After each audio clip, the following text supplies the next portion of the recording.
जगाला प्रज्ञाशील आणि करुणेची शिकवण देणारे महाकारुणिक तथागत भगवान बुद्ध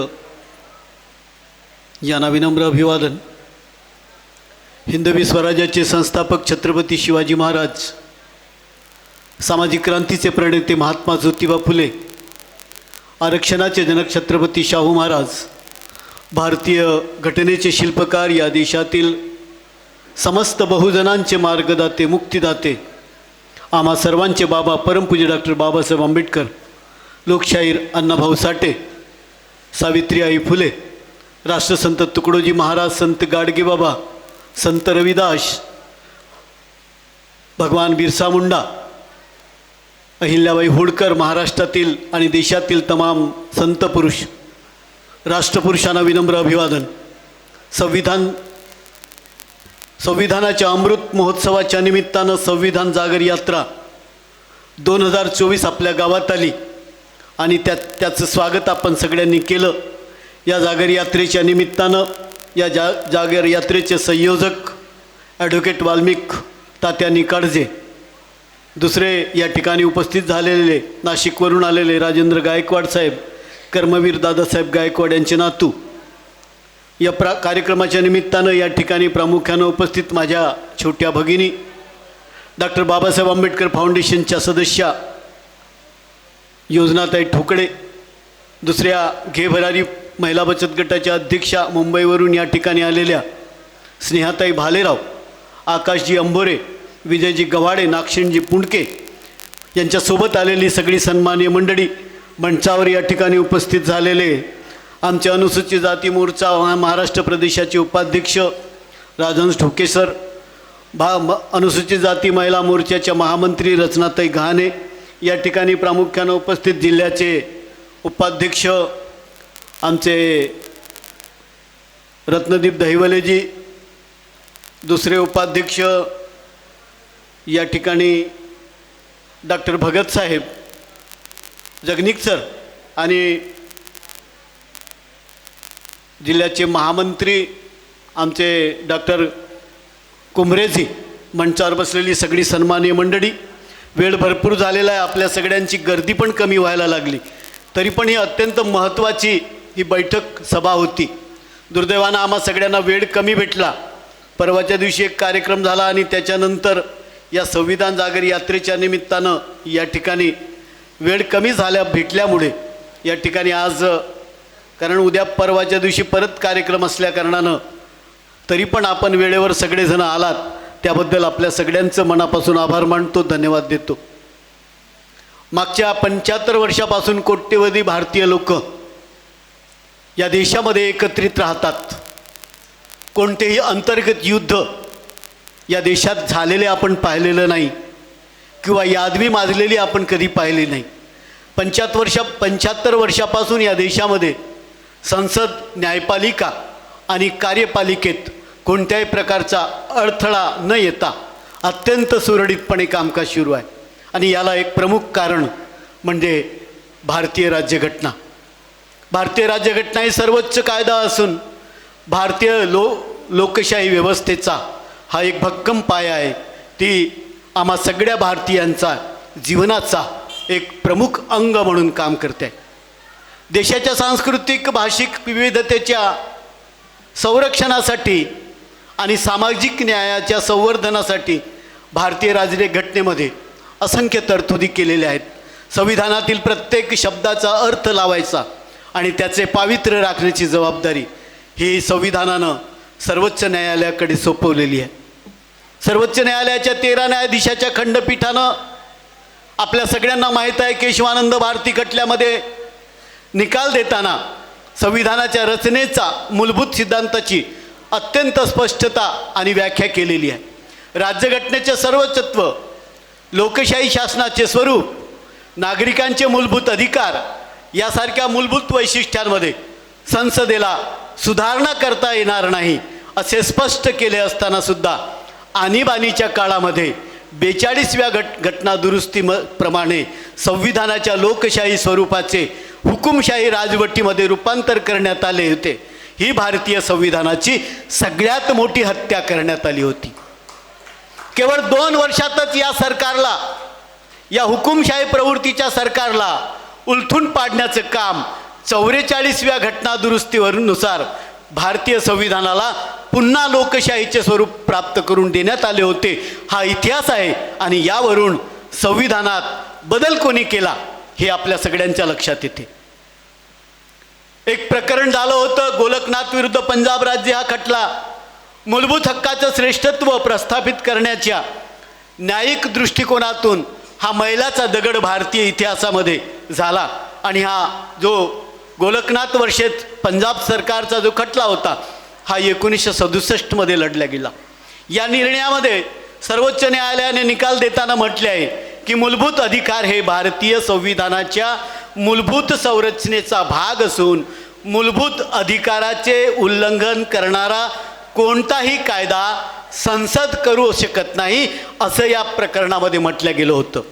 1970मध्ये केरळ सरकारनं एक धार्मिक संस्थांच्या मालकीच्या जमिनीवर निर्बंध लादले आणि केशवानंद भारती यांनी या कायद्याच्या वैधतेलाच उच्च न्यायालयामध्ये आव्हान दिलं आणि युक्तिवाद केला. पुढं हे प्रकरण सर्वोच्च न्यायालयात गेले आणि संसदेनं संविधानाच्या मूलभूत रचनेचं उल्लंघन केले आहे. केशवानंद भारती यांच्याकडून त्यावेळेसचे विधिज्ञ जे होते नानी पालखीवाला त्यांनी हा खटला लढत होते. 24 एप्रिल 1973 रोजी केशवानंद भारती खटल्यामध्ये सर्वोच्च न्यायालयानं 7 वर्सेस 6 अशा बहुमताच्या निर्णयामध्ये संविधानाच्या मूलभूत संरचना सिद्धांताचा प्रस्ताव मांडला आणि हा निकाल भारतीय संविधानाच्या इतिहासामध्ये अत्यंत क्रांतिकारक असा हा निकाल ठरला. याच्यातल्या ज्या तांत्रिक बाबी आहेत ती मी या ठिकाणी सांगताना मला आनंद होतोय. दुर्दैव असं आहे का आज याच्यातल्या किती या गोष्टी किती लोकांना कळतील तो वेगळा भाग आहे.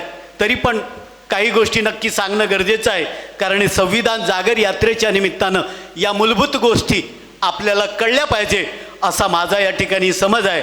या निकालामध्ये स्पष्ट केलं आहे की संविधानातील मूलभूत संरचनेमध्ये बदल करण्याचा अधिकार हा संसदेला नाही. न्यायिक पुनरावलोकनाचा जो अधिकार आहे हा न्यायालयाकडे कायम आहे आणि यामुळे भारतीय संविधानाच्या मूलभूत संरचनेचा सिद्धांत या केशवानंद भारती वर्सेस केरळ सरकार या निकालामुळे प्रस्थापित झाला.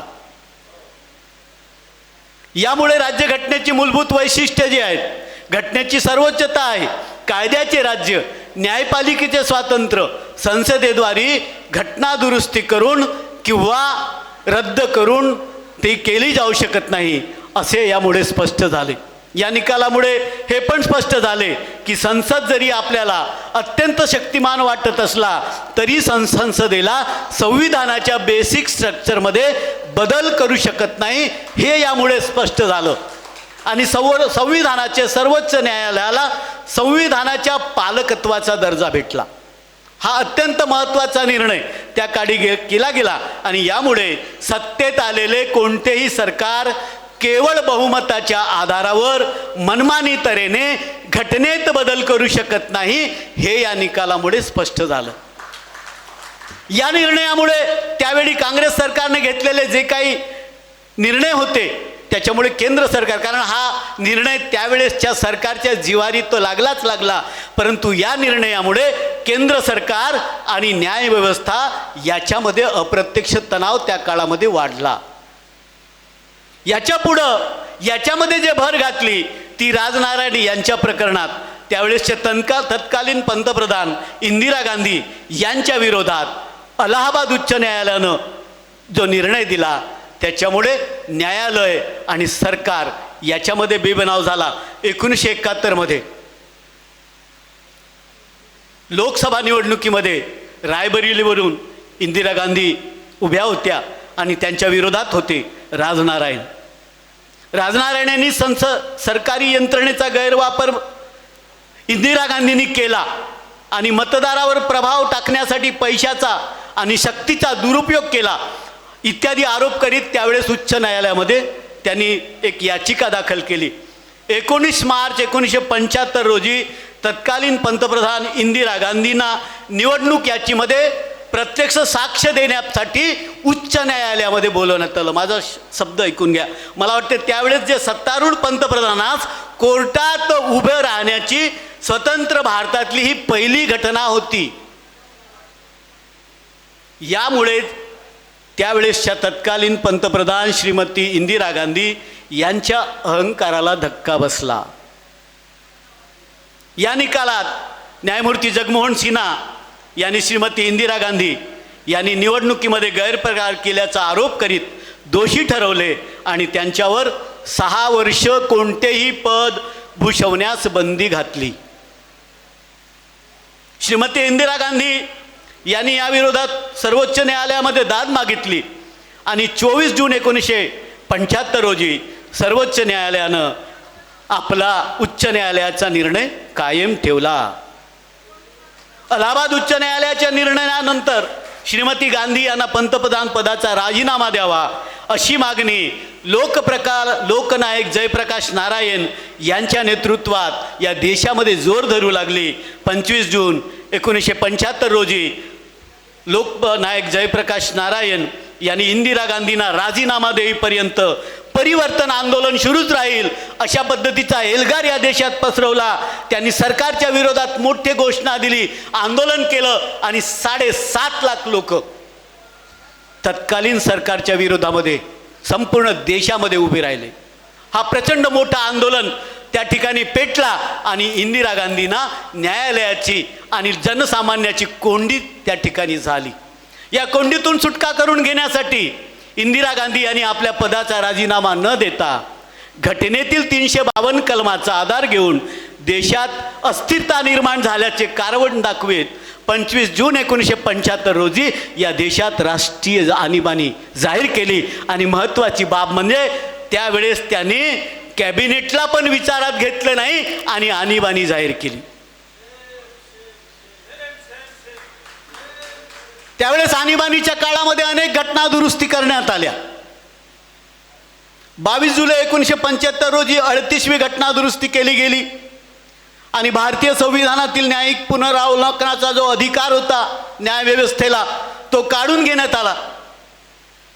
त्यानंतर अवघ्या 2 महिन्यांनी 39वी घटना दुरुस्ती करण्यात आली. या घटना दुरुस्तीनुसार देशाच्या पंतप्रधान पदावर नियुक्त झालेल्या निवडीची व्यक्तीची कोणतीही चौकशी करण्याचा उच्च न्यायालयाला जो अधिकार होता तो अधिकार काढून घेण्यात आला. त्याच्यानंतर त्यांनी परत 40वी घटना दुरुस्ती केली, 41वी घटना दुरुस्ती केली आणि त्यानंतर 42वी घटना दुरुस्ती अंतर्गत भारतीय संविधानामध्ये अनेक बदल करण्यात आले. 1976च्या 42व्या घटना दुरुस्तीमध्ये भारतीय राज्यघटनेतील एकूण 59 कलमात बदल करण्यात आला. हे लक्षात घेण्यासारखं आहे. 59 कलमामध्ये बदल करण्यात आला.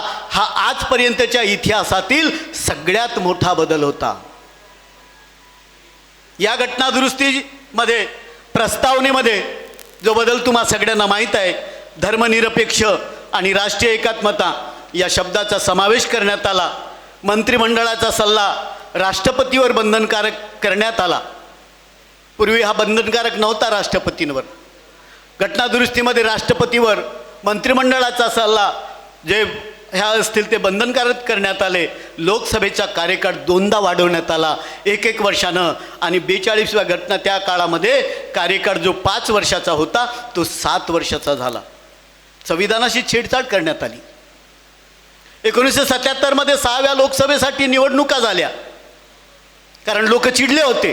तुम्हा सगळ्यांना माहीत आहे आणीबाणीमध्ये आमच्या भागामध्ये पण लोक म्हणायचे का एखादा कुणी मुलगा झाला, एखादा तरुण आला का त्याला दवाखान्यात घेऊन जायचे, पोलीस जबरदस्तीत घेऊन जायचे आणि त्याचं काय करायचं आहे, नसबंदी करायची आहे असं म्हटलं जायचं. इंदिरा गांधीच्या काळामध्ये एकूण तुम्हा सगळ्यांसाठी माहिती सांगतो का 40 वेळा संविधानात बदल करण्यात आले. घटना दुरुस्तीत 40 वेळा संविधान बदल करण्यात आले. राजीव गांधी याच्या काळामध्ये 11 वेळा दुरुस्त्या झाल्या. त्याच्यामध्ये आपल्या सगळ्यांना माहीत असेल कुप्रसिद्ध शहाबानो खटला जो सर्वोच्च न्यायालयाचा निर्णय रद्द करण्याची नोंद त्या कार्यकाळातील आहे.